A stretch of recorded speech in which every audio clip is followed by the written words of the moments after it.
अस्सलाम वालेकुम नाज़रीन, मैं Sheikh Ahmed Miyan non stop news 9 English daily के उर्दू बुलेटिन में आपका खैर मक़दम करता हूं।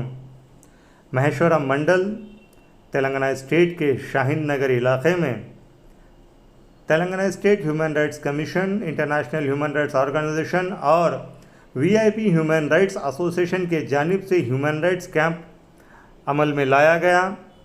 ज़ेर सदारत जनाब जस्टिस गुंडा चंद्रैया जो चेयरमैन हैं Telangana state human rights commission के, और ज़ेर निगरानी जनाब कोम्मू अगिरप्पा जो चेयरमैन हैं इंटरनेशनल ह्यूमन राइट्स ऑर्गेनाइजेशन से तेलुगु स्टेट्स के, और जनाब मोहम्मद फजलुद्दीन अहमद का सपोर्ट लेते हुए ये प्रोग्राम को आगे बढ़ाते हुए उर्दू अंसारी साहब को भी इसमें साथ रखा गया था, और शेख अहमद मियाँ, सैयद फरीदुद्दीन फैसल, एमडी ज़ाकिर हुसैन, अर्शिया फ़ातिमा, साजिदा ख़ान और कई दीगर मेंबरान इस प्रोग्राम में मौजूद थे, वॉलंटियर्स मौजूद थे, और शाहीन नगर इलाक़े के कई अफराद इस प्रोग्राम को साथ सपोर्ट किया और इस प्रोग्राम को सुनने के लिए आए, और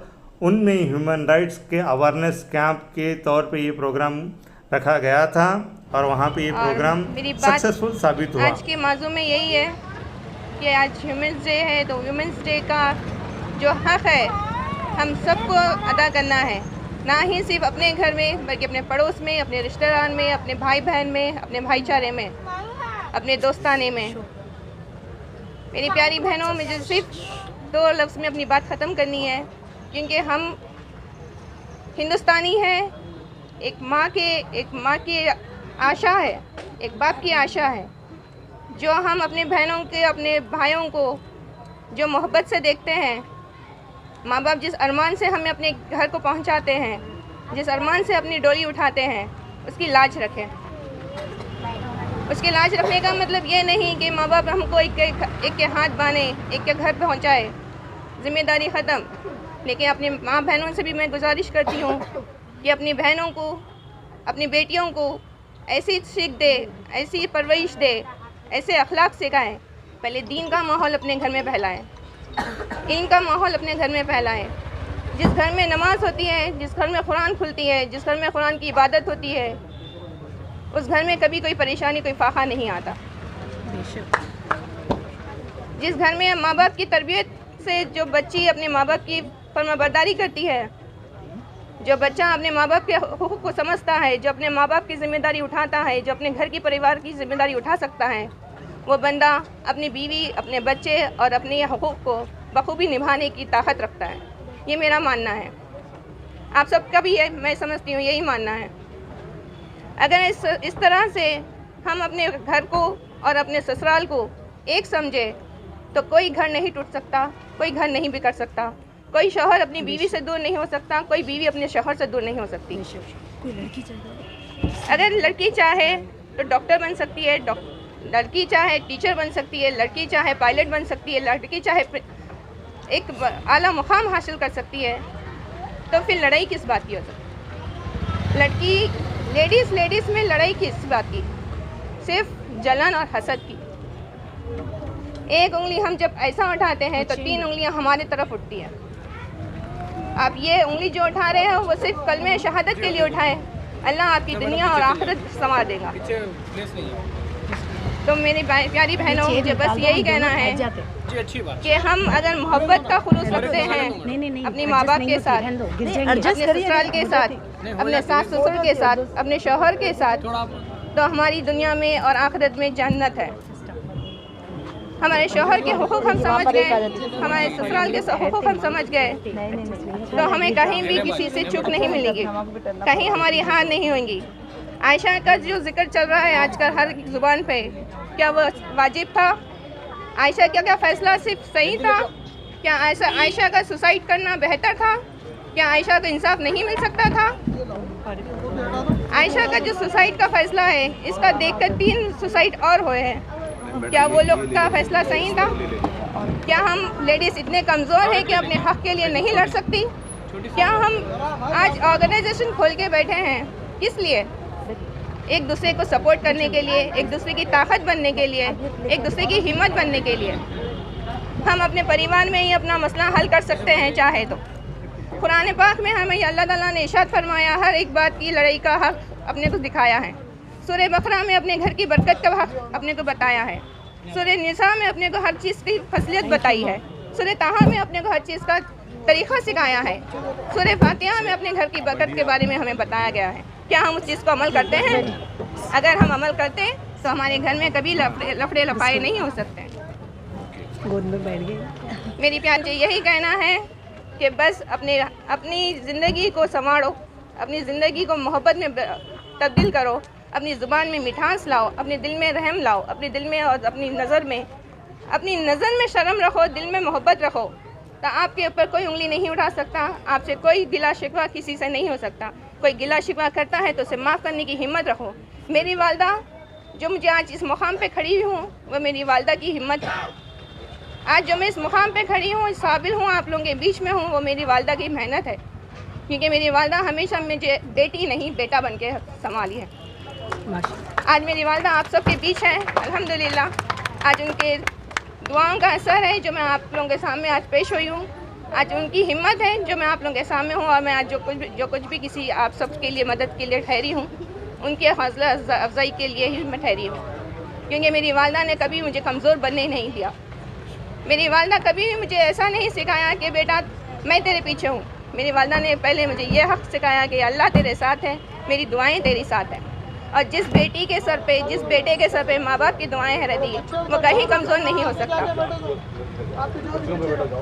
तो माँ बाप की तरबियत को कभी ख़राब मत करिए। माँ बाप की तरबियत का साथ दीजिए, माँ बाप के नाम को बढ़ाइए। माँ बाप के नाम को मिटाने से आपकी ज़िंदगी मिट जाएगी, लेकिन आपका काम बिगड़ जाएगा। लेकिन आपकी ज़िंदगी संवरने के लिए आपको ईमान की राह पे और माँ बाप की दुआओं के साथ थाम के चलना है। और मैं वालदा हसीना बेगम की मैं बेहद शुक्रगुज़ार हूँ, और अहमद सर की शुक्रगुज़ार हूँ, जस्टिस साहब की शुक्रगुज़ार हूँ, फजल सर की शुक्रगुज़ार हूँ, और साथ ही साथ मेरे शौहर मोहम्मद खलील जो आज आ नहीं पाए, उनकी शुक्रगुज़ार हूँ कि वो मुझे हर कदम पर सपोर्ट करते हैं, आगे बढ़ने की हिम्मत देते हैं, हौसला अफजाई मेरी बढ़ाते हैं, और आप सबकी मदद के लिए हमेशा मुझे एक आइडियाज़ देते हैं। मेरी प्यारी बहनों, अपने घर को मेरी तरह मेरी माँ को जिस तरह से मैं इज़्ज़त देती हूँ, आप लोग भी अपनी बहनों को, अपने माँओं को जिस तरह से इज़्ज़त दें, और अपने सासों को, अपने शौहरों को, अपने ससुराल में हर एक बहन को, हर एक ननन को। क्या हम अपने घरों में लड़ाई झगड़े नहीं होते? क्या हम अपनी माँ के कभी थप्पड़ नहीं खाए? क्या हम अपने बाप की कभी डांट नहीं सुने? क्या अपने भाइयों से हम लड़ाई झगड़ा नहीं करें? क्या हम बहनों से कभी लड़ाई झगड़ा नहीं करें? क्या हुआ अगर ननन कुछ बोल दी? क्या हुआ अगर सास कुछ बोल दी? सास बोलती है तो समझ लेना कुछ वक्त के लिए कि वालदा हमारे अच्छाई के लिए कुछ बोल रहे हैं। शौहर की वालदा हमारी वालदा है। हमारी वालदा अपने शौहर को आप कहते हैं कि हमारी वालदा की इज़्ज़त करो। पहले आप अपने शौहर की वालदा की इज़्ज़त करें, तब आप इस हक़ से बोले कि आप भी मेरी वालदा के हक़ से इज़्ज़त करें। अगर हम अपनी वालदा की इज़्ज़त अपने शौहर से करवा सकते हैं, करवाने की कोशिश कर सकते हैं, रिक्वेस्ट कर सकते हैं, तो आपका भी हक़ बनता है, आपका भी फ़र्ज़ बनता है कि आप भी अपनी सास की खिदमत करें, उनको अपनी वालदा के ऐसी माँ समझे, उस घर को अपना घर बना के चले। जिस वक्त डोली उठती है, हम एक के घर जाते हैं तो माँ बाप अपने को पराई बोलते हैं। क्या बेटी पराई हो जाती है? बेटी का कौन सा घर है? माँ का घर, बाप का घर मायका हो गया, मायका पराया हो गया, ससुराल पराया हो गया। ससुराल में कहते हैं कि बेटी पराई घर से आई हुई है, बहू पराई घर से आई हुई है, तो बेटी का घर कौन सा है? ये हम हैं बहनें, जो हम चार दीवारी को घर बनाते हैं। औरतों में अल्लाह ताला ने इतनी ताकत, इतनी सलाहियत दी है कि वो जहाँ भी है, चाहे वो झाड़ के नीचे भी रह जाए, उसको एक जन्नत बना सकती है। अल्लाह ताला ने चुपके ही अपने पैरों के औरत के कदमों के नीचे जन्नत नहीं बनाई। अल्लाह ताला ने जन्नत बनाई है तो उसको इस्तेमाल उस तरीके से करिए कि लोगों की एक मिसाल बन जाए। हम कनीज़ फ़ातिमा हैं तो हमें उस दर पर रहना है, उनके कनीज़ बन के रहना है। तो हमें दीन को थामना है, हमें खुदा की रहमत को साथ थामना है। अल्लाह की रहमत हम पे जब नाज़िल होंगी जब हम माँ बाप के फर्माबरदार बनेंगे। जब हम अपने शोहर के हुकूक मानने वाले बनेंगे, शोहर के खिदमत गुजार बनेंगे, शोहर की रजामंदी के साथ हम अपनी ज़िंदगी को आगे बढ़ने की तौफीक अल्लाह हम सबको दे और हम सबको अल्लाह ताला इस काबिल बनाए कि हम एक बहन से दूसरी बहन को सपोर्टेड बने और एक भाई से दूसरे भाई को सपोर्टेड बने और हर हुकूक बहन को जितना है भाई को उतना है, बीवी को जितना है शोहर को उतना है और शोहर और बीवी के हुकूक अल्लाह ताला ने एक रखे हैं। और अशहदु अन ला इलाहा इल्लल्लाह मुहम्मद रसूलुल्लाह, ये अल्लाह ताला का इरशाद है कि अल्लाह हमेशा हर बंदे और हर बंदी के साथ है। तो मेरी बहनों भाइयों, जितना हो सके अपने घर के मसले घर के चार बुजुर्ग के बीच में हल करने की कोशिश करें। ना हो सके तो हम आप लोगों के साथ हैं। हक़ पे ह्यूमन राइट्स ऑर्गेनाइजेशन हमेशा आपके साथ है। VIP इंटरनेशनल ऑर्गेनाइजेशन हमेशा आप लोगों के साथ है, बहन हो या भाई हो। जैसा मेरी बहन साजिदा खान मैडम ने बताया कि हर मुश्किल में हर कदम पे हम आपके साथ हैं, लेकिन कभी सुसाइड का फ़ैसला ना करें, कभी अपने आप को दुनिया और आखिरत के हट के फ़ैसले में ना जाए। जो भी है हक़ पे अपने फ़ैसले को करने की तौफीक कोशिश करें और जितना हो सके अपने माँ बाप की खिदमत करें, अपने ससुराल में अपने सास ससुर की खिदमत करें, घर को तोड़ने की कोशिश ना करें, घर को जोड़ के एक बनकर रहने की कोशिश करें। और मियाँ बीवी का रिश्ता सिर्फ मियाँ बीवी तक कायम नहीं होता है। जो लड़की अपने माँ बाप के साथ जैसा अपनी सास ससुर की खिदमत करती है, वो लड़की दुनिया में भी बेहतर और आखिरत में भी नौशन रहती है। इंशाअल्लाह हमारी बहनों को मेरी बात समझ आई होंगी। इंशाअल्लाह हर घर में एक कुरान की तालीम होंगी, हर घर में नमाज की पाबंदी होंगी। अपने बच्चों को पहले दीन के काबिल बनाइए, अपने बच्चों को अखलाक सिखाइए।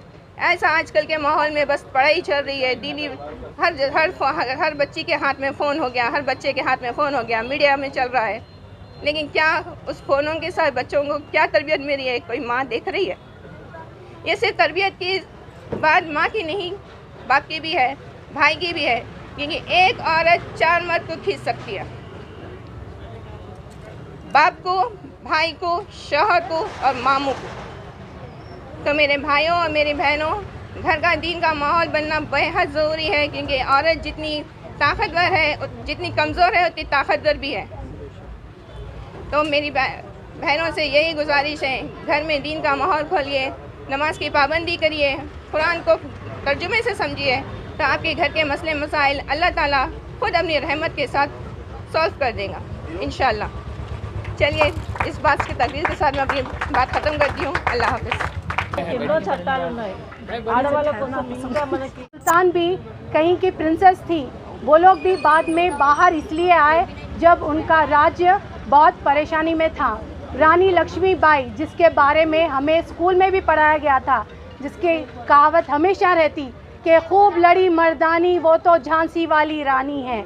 इन सब के बारे में स्कूल में माँ बाप से हर किसी से हमने सुना है कि तकलीफ़ है हमें, लेकिन पहले पास्ट में आपके साथ कोई नहीं थे, लेकिन अब आपके साथ हमारे जस्टिस साहब है, उनके PRO है, उनका स्टाफ है। सबसे बड़ी बात हमारे भाई अहमद भाई है, जहाँ के आपको सिर्फ शाहीन नगर में नहीं, अगर आप न्यू सिटी आए तो वहाँ पर भी अहमद भाई का बहुत बड़ा नाम है। साथ ही साथ अंसारी साहब जो उर्दू के लिए फ़ेमस है, उनका भी नाम ह्यूमन राइट्स के लिए बहुत बढ़िया, बहुत आगे बढ़ रहा है। ना हमारे पास हिंदू, मुस्लिम, सिख, ईसाई ऐसा कोई मज़हब वो नहीं है कि अप्रोच नहीं होता। हमारे यहाँ मैक्सिमम हर कोई आते। మేము మీకోసం ఉన్నాము, మీరు ఎప్పుడైనా మా తరపు రావచ్చు, మీకోసం మేము డే అండ్ నైట్ వర్క్ చేస్తున్నాం। 24/7 ఎప్పుడైనా మీరు మా కోసం వచ్చి మాతో వర్క్ చేయొచ్చు। మీకేం కావాలి, ఏం చేయాలి, మేము గైడ్ చేస్తాము। we are ready to support you 24/7 anytime you can approach us। it is for not only for the ladies as well as for the gents। there are many gents who are suffering due to ladies problems also। we are supporting both of them। it's not that we are supporting only ladies। मेरे ऐसे भी भाई हैं जो बहुत harassment से परेशान हैं मेरे बहनों की वजह से। हमको दोनों का सपोर्ट देना है, हम दोनों को मिलाना है। हमारा ये जो ह्यूमन राइट्स है, हम जुड़ाना जानते हैं, तुड़ाना नहीं जानते। हमारे माँ बाप ने हमें यही सिखाया है, अगर आप बाहर निकल रहे हैं किसी की मदद करने के लिए तो दोनों का इंसाफ करना चाहिए, दोनों के बारे में सोचना चाहिए। पैसा हाथ का मैल है, पैसा आज है कल चले जाएगा। आप पूरे भाइयों से यही रिक्वेस्ट है, जो भी पुलिस डिपार्टमेंट में आप लोग अप्रोच हो रहे हैं, आप लोग से यही रिक्वेस्ट है कि करप्शन को रोकिए। करप्शन के तरफ से कई भाई और बहनें बहुत परेशान हो रहे हैं। जस्टिस साहब से भी ये रिक्वेस्ट है कि जो भी यहाँ पर कोर्ट में अप्रोच हो रहा है ह्यूमन राइट्स के तरफ से, तो वो लोग को तो जस्टिस मिल रहा है, लेकिन पीछे जो हो रहा है वो नहीं जानते। एविडेंस इकट्ठा करने के लिए बहुत प्रॉब्लम हो रही है। तो आप लोग जब भी आएंगे तो सोच समझ के, ऐसा नहीं कि बदला लेना है, बदले की नीयत नहीं है। खुदा ने यही कहा है, माफ़ करने का दर्जा रखो। माफ़ करने वाले को ऊपर वाले ने बहुत बड़ा दर्जा दिया है, तो माफ़ करना सीखो, माफ़ करना सीखो। हमें यहाँ नहीं, आखिरत में अपना घर बनाना है। तो इसीलिए आप बहनों से यही इल्तिजा है, आपके लिए सारे भाई ठहरे हुए हैं। किसी एक बहन ने आवाज़ दी तो सारे भाई आपके पीछे रह जाएंगे। सबसे बड़ी चीज़, जब जस्टिस साहब यहाँ आए हैं तो समझिए कि हमारे लिए बहुत बड़ी बात है। खुदा उसके रसूल के बाद अहमद भाई, अंसारी भाई जैसे भाई हमारे साथ है तो बहुत बड़ी बात है, उनके साथ जस्टिस साहब है। बस यही कहूँगी आप लोग से कि आप लोग भी आगे बढ़िए, एक दूसरे का साथ दीजिए, चाहे पड़ोसी हो या कोई भी हो। हम सब एक है, ना हिंदू ना मुस्लिम ना क्रिश्चियन, हम सब एक है। हम हिंदुस्तानी हैं, हम भारतीय हैं, हम एक है, हम सब हमेशा एक रहेंगे। कोई हमें अलग और जुदा नहीं कर पाएगा। Thank you. जय हिंद।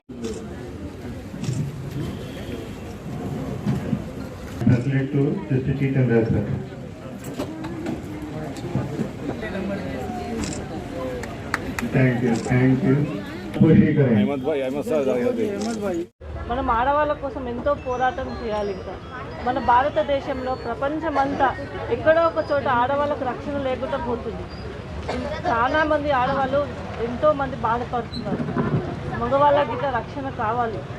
రెండు వైపులా మనం న్యాయం చేయాలి. ఇక్కడ ఒక వైపు అక్కడ ఒక వైపు కాకుండా రెండు వైపులా న్యాయం. माँ बाप का शुक्र अदा करती हूँ। इसके बाद मेरे शेख अहमद सर का, फजल सर का, जस्टिस साहब का शुक्र अदा करती हूँ जिस इस मुकाम पे पहुँचाए है मेरे को, अल्हम्दुलिल्लाह से।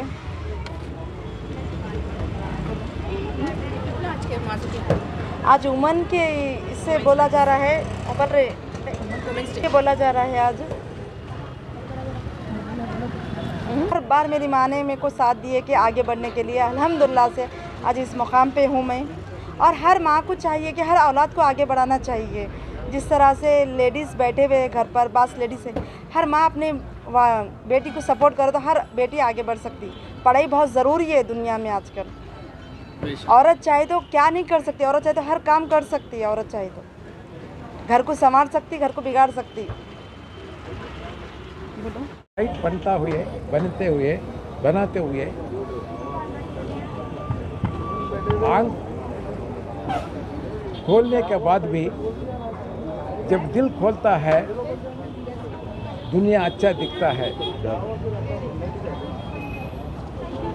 ऐसा मत समझिए कि रात हो गया, अंधेरा हो गया, आदमी का मुंह नहीं दिखता है, लेकिन हमको सब लोगों का दिल दिख रहा है।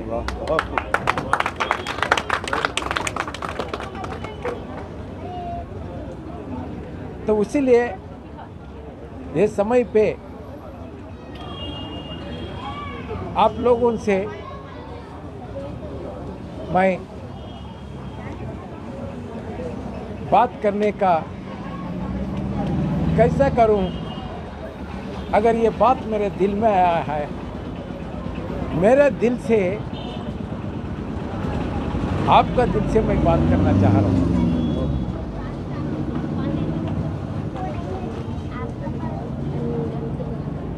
लाइट तो तोड़ा है, अभी अल्लाह मेरे को इतना साउंड दिया कि अगर मैं बात करना, पहले पूरा माँ बाप उसको संभालते थे, फैमिली मेंबर संभालते थे, गांव के एल्डर्स संभालते थे। अभी ऐसा नहीं हो रहा है। कानून के अंदर कोर्ट्स आए हैं, अधिकारी लोग आए हैं, अगर चाहे तो वो लोग के पास जा सकते हैं।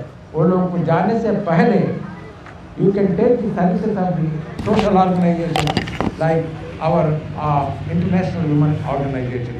They are here. They can guide you. There are lawyers are there. There are women lawyers are there are male lawyers are there, and there are elderly persons are there are social servants are there, all types of people are there. So any problem is there for anybody, you can go and seek the free suggestion and follow the same and resolve the problem before coming to the court of law or before going to the अधिकारी लोग. अगर ऐसा किए तो ज़्यादा problems यहीं solve होते हैं जब आपका personally you will have a peace, family में आप पीस होता है, जुमला जिंदगी में भी पीस होता है. We are all trying to have a peace. The main object of the organization is to create a peace in the minds of all of you, irrespective of male or female. And the children are elders. So Human Rights Commission is there to serve you, to love you, and to solve the problem to the extent of possible within the parameters of law. Take the services before coming to the official commission. You can take the services of the NGOs, organizations help, so that even वहाँ पे आए तो भी आपको कोई पैसे की जरूरत नहीं है. Even if you write few words on white paper, you can take it as a problem and resolve it. We have experience of solving the problem by talking directly over the phone. Sometimes I receive the calls at about 10 o'clock in the night. I don't say no. What is your problem? Very good. This is the problem. I'll ask my PRO, I'll ask my DSP, I'll ask my secretary to look into the matter. Just before I came, one boy and one girl came, and the boy is ready. The boy is girl is ready, and the boy was a scheduled caste. They married, and the father of the girl filed a case of kidnap. 2 cases. उनका uncle एक हैदराबाद में किया और उनका father जो है निर्मल में किया. अगर किए तो हमारा पास आए तो इमीडिएटली जो है हमारा डीएसपी साहब को बोल के ये बच्चों को प्रोटेक्शन होना चाहिए. They are majors, they are married. Tell their father if they interfere with their affairs of married life, we are going to take action. See that police will close the case because they are majors. There is no question of kidnap at all. अभी वो बोलने के लिए उन्होंने बोल दिया. ऐसी भाई साहब हमें ऐसी करेंगे बोल के वो डीएसपी साहब वहाँ बोल चुका है. दिस ढंग से जो है we are trying to solve the problem. Work peacefully, work knowledgeably, work what is called patiently, and work affectionately, work with the attitude of service. Ultimately, love and service should be the motto of the President, Secretary, and other official members of the International Women's Organization, that is International Human Rights Organization, in respect of which we have opened the office today. It gives me a great pleasure. मैं आते वक्त भी बहुत light था, अंदर भी बहुत light था, बीच में लाइट चला गया, अभी फुल लाइट आ गया. ये नॉलेजेबल लाइट है. I am giving the knowledge. I acquired the knowledge through the elders. I am just distributing the knowledge to all of you. So knowledge is the power. Education is the solution for all the problems. Love and service, if we have 2 elements which already we are having, if you cultivate it, you will be like a very mighty farmer, a mighty industrialist, a mighty educationist, above all, a mighty mother, a mighty father. Thank you very much.